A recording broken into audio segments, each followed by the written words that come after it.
La propagation rapide du Covid-19 et ce qui en a découlé nous ont tous bouleversés en début d'année et aujourd'hui encore. Pour beaucoup, les conséquences sont bien présentes. La pandémie a apporté un désarroi profond à ceux qui ont perdu des proches. Des millions de personnes ont perdu leur emploi dans le monde. Des travailleurs journaliers se retrouvent sans revenus dans des pays sans couverture sociale. L'incertitude du futur, ajoutée aux derniers attentats qu'on a vécus terroristes ici en France et en Europe, nous troublent, nous font peur à tous. Et qu'est-ce que nous dit la Bible là-dessus? Pour méditer un peu sur ces sujets-là, Porte ouverte nous propose aujourd'hui de lire les psaumes 46, ce que je vais faire est d'en parler. Alors, je vous invite à ouvrir votre Bible dans les livres des psaumes. On va lire les psaumes 46. Je vais lire la version du Semeur qui est intitulée « Dieu est pour nous un rempart ». Alors, les psaumes est écrit comme ça. Au chef des chœurs, un cantique des choréites pour voix des sopranos. Dieu est pour nous un rempart, il est un refuge, un secours toujours offert lorsque survient la détresse. Aussi, nous ne craignons rien quand la terre est secouée, quand les montagnes s'effondrent, basculant au fond des mers, quand grondant et bouillonnant, les flots des mers se soulèvent et ébranlent les montagnes. Il est un cours d'eau dont les bras réjouissent la cité des dieux, qui est la plus sainte des demeures du Très-Haut. Dieu réside au milieu d'elle, elle n'est pas ébranlée, car Dieu vient en son secours dès les pointes du jour. Des nations s'agitent et des royaumes s'effondrent. La voix de Dieu retentit et la terre se dissout. Avec nous est l'Éternel des armées célestes. Nous avons pour citadelle les dieux de Jacob. Venez, contemplez tout ce que l'Éternel fait, les ravages qu'il opère sur la terre. Il fait cesser les combats jusqu'aux confins de la terre. L'arc, il l'a brisé et il a rompu la lance. Il a consumé au feu tous les chars de guerre. Arrêtez, dit-il, reconnaissez-moi pour Dieu. Je triomphe des nations, je triomphe sur la terre. Avec nous est l'Éternel des armées célestes. Nous avons pour citadelle les dieux de Jacob. Jusqu'ici, la proclamation de la parole. Je vous invite à prier.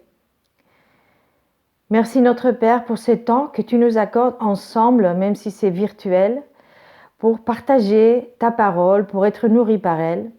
Je te demande, Seigneur, que tu ouvres nos oreilles pour que chacun et chacune puisse recevoir ce dont il ou elle a besoin. Et que tu ouvres ma bouche, Seigneur, pour que ta bouche soit ta bouche.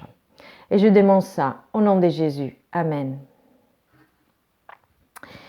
Vous voyez, les psaumes 46 relatent un épisode effrayant comme l'épisode qu'on vit maintenant dans nos vies. Et c'est des circonstances vraiment qui font peur. Non? Les montagnes s'effondrent, verset 3. Les flots des mers se soulèvent, verset 4. Il décrit pas un contexte de maladies ou pandémies, comme dans notre cas, ou d'attentats, mais c'est le cas de l'invasion assyrienne du royaume de Juda et du siège de Jérusalem, qui est passé à l'époque du roi Ézéchias et du prophète Ésaïe. Pour ceux qui sont intéressés à aller plus profondément dans l'histoire dont ces psaumes nous parlent, vous pouvez aller lire plus tard dans le deuxième livre de Rois, chapitre 18. On est, pour ainsi dire, dans le 8e siècle avant de notre ère, et l'empire assyrien, c'est le grand empire de l'époque qui est en train de faire une conquête brutale de tous ses voisins et qui est très très cruelle. La peur et la terreur s'étaient emparées des habitants de Jérusalem. Jérusalem arrive à être assiégée, mais Dieu entend la prière du roi Ézéchias qui va aller supplier à Dieu l'aide. Et l'armée du roi d'Assyrie, qui s'appelait Sennacherib, est soudainement décimée par l'ange de l'Éternel, qui, dans une seule nuit, fait massacrer la plupart des soldats. Et le lendemain, ils se sont enfuis, et ça va redonner l'espoir aux habitants de Jérusalem qui se voyaient déjà vaincus, emportés en exil ou torturés, massacrés. Comme quoi, au début du psaume, on voyait que c'est une circonstance vraiment qui crée beaucoup de peur, qu'on pense qu'on va succomber par les flots de la mer, par la terre qui s'ébranle. Mais les versets 6 dit « Dieu est au milieu de sa ville et elle n'est pas ébranlée. Le monde autour de nous peut s'effondrer, mais Dieu est au milieu de sa ville et elle n'est pas ébranlée. » C'est écrit en présent, un présent qui est vrai hier, aujourd'hui et demain.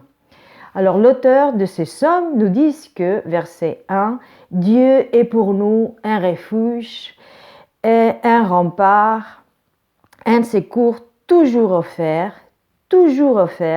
lorsque survient la détresse. » Et notre vérité éternelle de hier, d'aujourd'hui et du demain. Et du coup, l'auteur du psaume nous exhorte, malgré les circonstances effrayantes qui nous entourent, à tenir ferme, à garder l'espoir, car on lit dans les versets 10, Dieu a brisé l'arc et rompu la lance.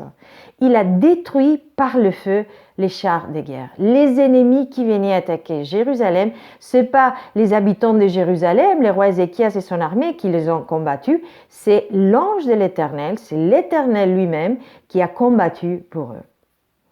Les psaumes pourraient s'arrêter là, mais Dieu, dans sa parole, nous conduit plus loin, au-delà du monde physique, de cette réalité de peur, de se sentir envahi.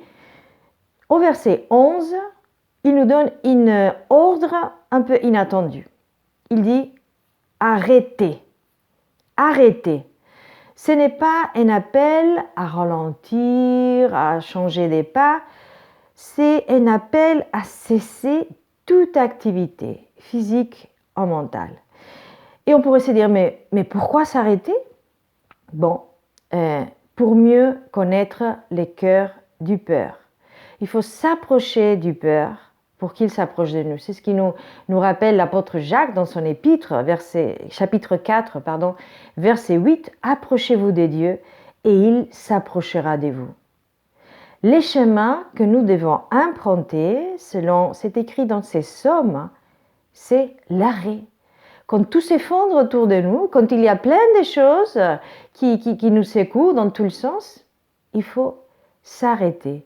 Parce que Dieu nous invite à bâtir une relation de dépendance totale avec lui.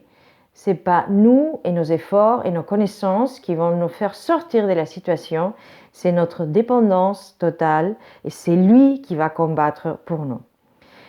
L'Église persécutée, ce qui est mise à l'honneur en une journée comme aujourd'hui, nous invite et nous donne une leçon importante sur ces sujets. Comment Dieu se révèle-t-il à ceux qui sont forcés de tout arrêter, qui sont marginalisés, opprimés, emprisonnés pour leur foi en Jésus, ceux qui vivent vraiment ce qui raconte les psaumes 46, la terre qui s'ébranle, les flots de mer. Ces moments d'interruption peuvent être terrifiants et longs, plus longs que les confinements que nous avons vécus au printemps et qu'on est en train de vivre aujourd'hui aussi. Quand Dieu nous dit arrêtez, il y a deux possibilités. Soit nous, volontairement, de notre côté, on décide de s'arrêter, ou bien c'est Dieu lui-même qui vient nous arrêter. Et si on fait les décomptes, on voit que dans la Bible, c'est plutôt plus souvent Dieu qui doit arrêter les hommes que les hommes qui décident de leur côté de s'arrêter. Et que pouvons-nous en conclure? Bon, souvent, notre rythme n'est pas celui de Dieu. Et là, je veux partager un témoignage qui a été partagé par l'ONG Porte Ouverte d'un pasteur chinois qui s'appelle Wang Mingdao. Cet homme a passé 23 ans de sa vie en prison. Et lui, il a des pensées très, très intéressantes qui peuvent nous parler, je pense, aujourd'hui à nous, confinés en France. Il dit, pour marcher avec Dieu, vous devez ralentir les pas. Et je pense que pour nous qui sommes des chrétiens occidentaux, l'idée de ralentir les pas, ça va vraiment à l'encontre de ce qui est les sentiments de l'époque, non? Cet pasteur, c'était un évangéliste bien connu en Chine, et en 1949, Mingdao a été mis en prison. Pourquoi? Parce que le communisme a pris le contrôle du pays et Mingdao a refusé de prêcher pour les gouvernements. Vous savez, en Chine, ils ont créé l'église officielle qui ne dépend pas des dieux, mais du gouvernement.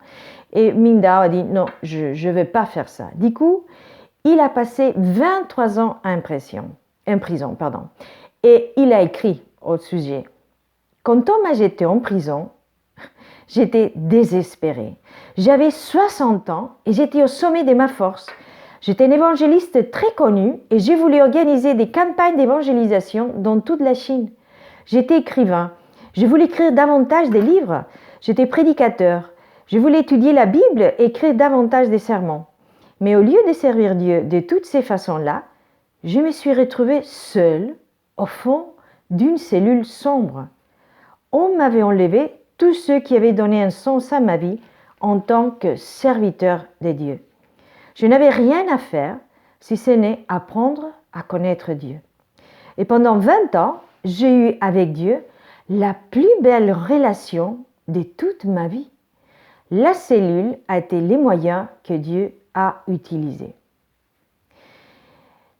Et alors, par rapport à ce témoignage de ce pasteur chinois, Wang Mingdao, nous, on pourrait se poser la question, est-ce que nous aussi, on est trop occupés, même parfois à servir Dieu, à faire des choses pour Dieu, comme Mingdao voulait faire, au lieu de passer du temps pour connaître tout simplement Dieu?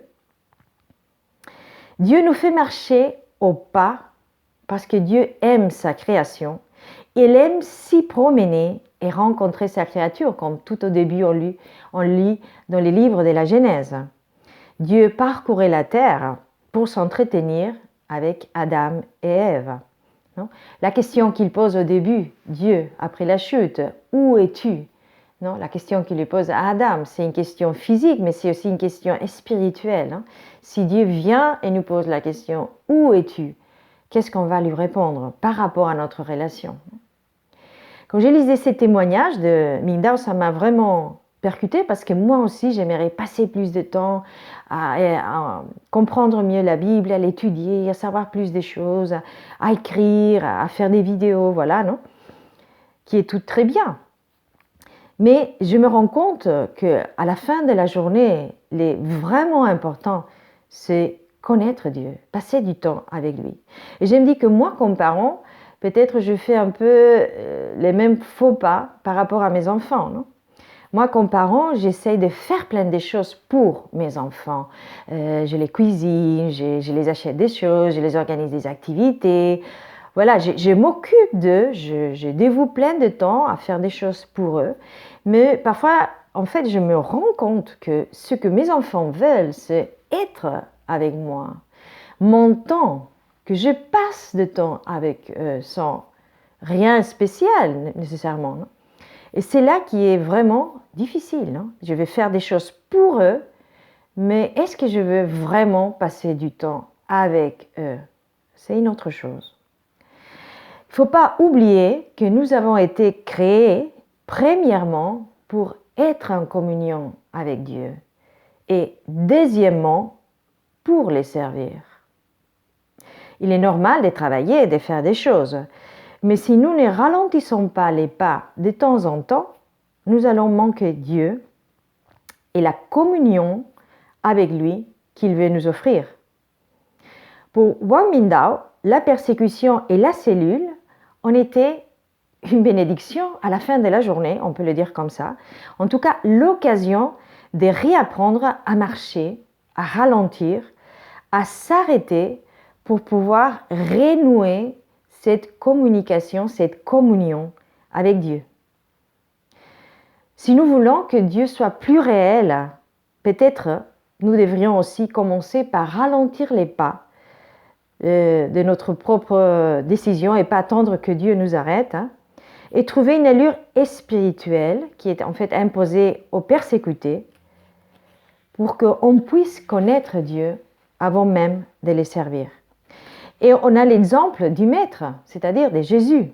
Lui-même, quand il était sur terre, prenait le temps de se créer sa propre cellule et de se mettre à l'écart. Dans l'évangile de Luc, on lit, on parlait de plus en plus de lui et les gens venaient en foule pour l'entendre et pour être guéris de leur maladie. Mais lui, Jésus, il s'est retiré dans les déserts et prié. Aussi, pour notre mentalité occidentale, ça c'est comme une perte d'opportunité. Au point de vue économique, ça n'a aucun sens. C'est-à-dire, tu as tant de personnes à sauver, tant de personnes à guérir, tant de personnes qui ont besoin de toi. Et lui, qu'est-ce qu'il fait? Il part dans les déserts, prier. Mais non, il y a plein de choses à faire, non? Mais Jésus savait bien organiser son temps. Et ce qu'on peut conclure, c'est que si Jésus avait besoin, lui, 100% homme et 100% Dieu, avait besoin de s'arrêter et de s'isoler pour prier, d'autant plus nous devons certainement les faire aussi. Mais retournons à notre psaume 46. On a lu dans les versets 11 cette injonction, cet ordre. Arrêtez, ce n'est pas une invitation, c'est un impératif. Arrêtez.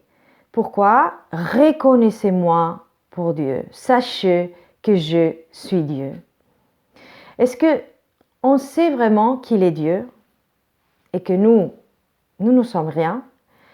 Est-ce qu'on reconnaît vraiment qu'il est Dieu et que nous ne méritons rien?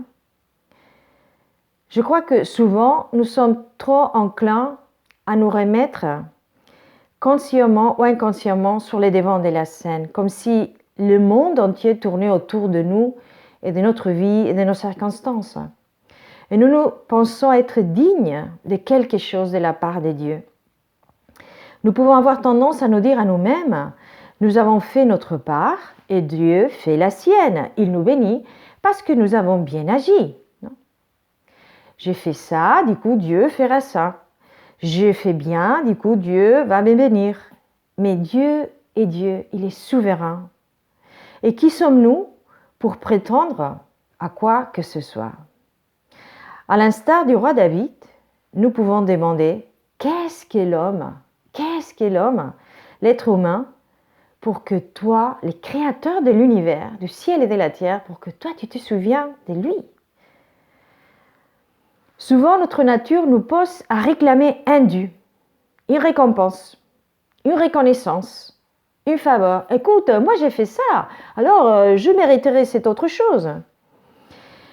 Mais la Bible nous apprend que la récompense, en tout cas, ces genres de choses, nous seront donnés là-haut dans les ciels. Et c'est vrai que les mots récompense apparaissent souvent quand on fait référence à notre vie au-delà, quand on sera monté dans les ciels.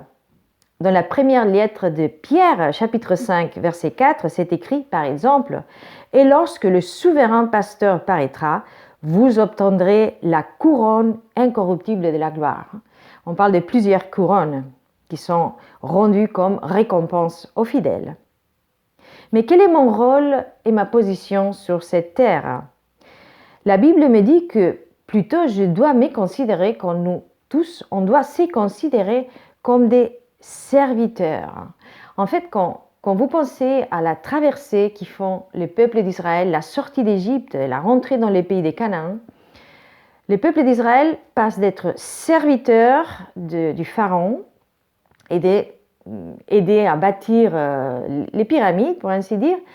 Le peuple d'Israël passe à être serviteurs de Dieu et à la fin de l'Exode, qu'est-ce qu'ils font? Ils bâtissent les tabernacles. On est toujours des serviteurs, non? À nous de décider à qui on veut servir. Et pas seulement qu'on n'est que des serviteurs, mais même la parole nous invite à nous considérer des serviteurs inutiles. Pas dans le sens que ce qu'on fait, ça ne sert à rien, mais dans le sens qu'on ne mérite rien, parce qu'on fait ce qu'on est censé faire. Et du coup, comme toute personne qui fait ce qu'elle est censée faire, bon, c'est bien, mais ce n'est pas une raison pour, pour se penser, se croire qu'on mérite des choses. Du coup, dans cette circonstance, c'est à nous de choisir une attitude de reconnaissance, quelles que soient les épreuves que nous traversons. Et si Dieu nous arrête, c'est parce qu'il y a quelque chose à nous dire pour nous bénir et pour nous faire grandir, comme on a vu dans les témoignages de ce pasteur chinois, pour qui la cellule, la prison, est devenue une bénédiction.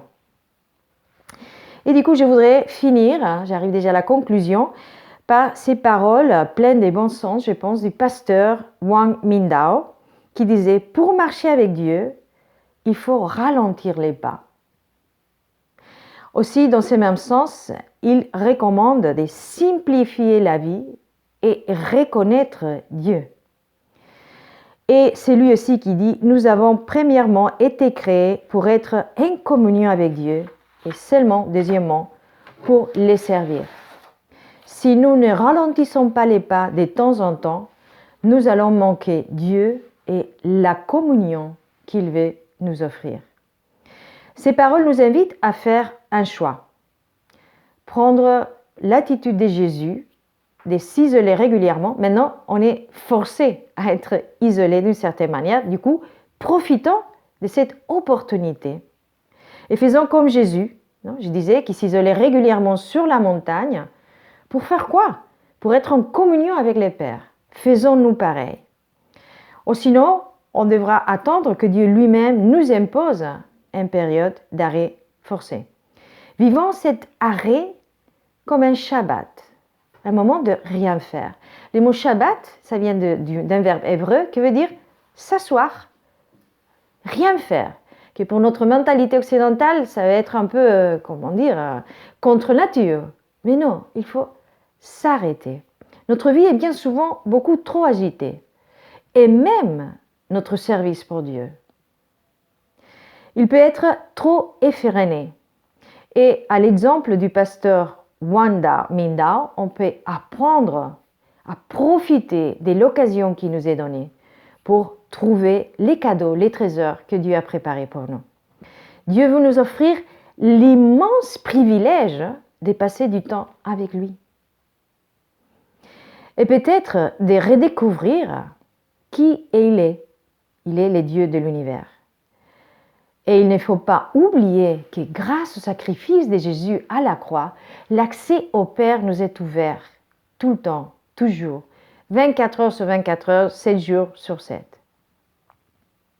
Je voudrais finir avec ces deux versets que je trouve qui sont les deux versets les plus importants de ces psaumes et que je n'ai pas encore cités, parce que ça condense l'information qu'il faut que nous gardons bien dans notre cœur, sur laquelle il faut qu'on n'oublie jamais. C'est ces versets répétés 2 fois, verset 8 et verset 12. Il dit « Avec nous est l'Éternel des armées célestes. Nous avons pour citadelle le Dieu de Jacob. » C'est-à-dire, les flots vont se mettre en colère, la terre va s'effondrer, l'ennemi va venir, mais avec nous est l'Éternel des armées célestes. J'ai peur, ma vie chamboule, je ne peux pas faire, je suis enfermée, je suis en prison, je suis dans une cellule, mais avec nous est l'Éternel des armées célestes. Une vérité exprimée en présente, parce que c'était vrai hier, c'est vrai aujourd'hui, et ce sera vrai demain. Et pour ceux qui connaissent un peu le vrai, vous savez, avec nous est Dieu, avec nous est l'Éternel. Qu'est-ce que c'est ces mots? Ces mots, c'est Emmanuel. Dieu est venu vivre avec nous. Il est au milieu de nous. Il est notre rempart, notre secours. Et cette vérité est toujours vraie, quoi qu'il soient les circonstances.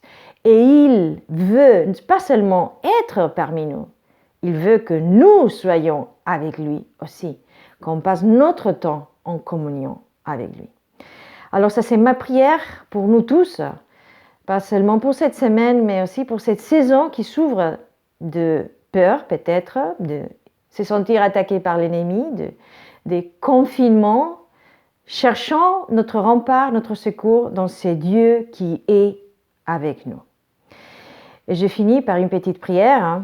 Merci Seigneur pour ta parole qui vient toujours à notre secours. Merci parce que tu es un Dieu qui nous aime, qui vient à notre secours, qui lutte pour nous, qui nous offre un rempart, un secours toujours offert, dit ta parole ici dans les Psaumes 46, Seigneur. Qu'on ne puisse jamais oublier que tu es Emmanuel, Dieu parmi nous, qui nous aime tellement, qui nous a créés avec un premier but, c'est-à-dire qu'on soit en communion avec toi, Seigneur. Qu'on puisse vraiment profiter de cette privilège que tu nous donnes de pouvoir être en communion avec toi. Et je demande ça au nom de Jésus. Amen.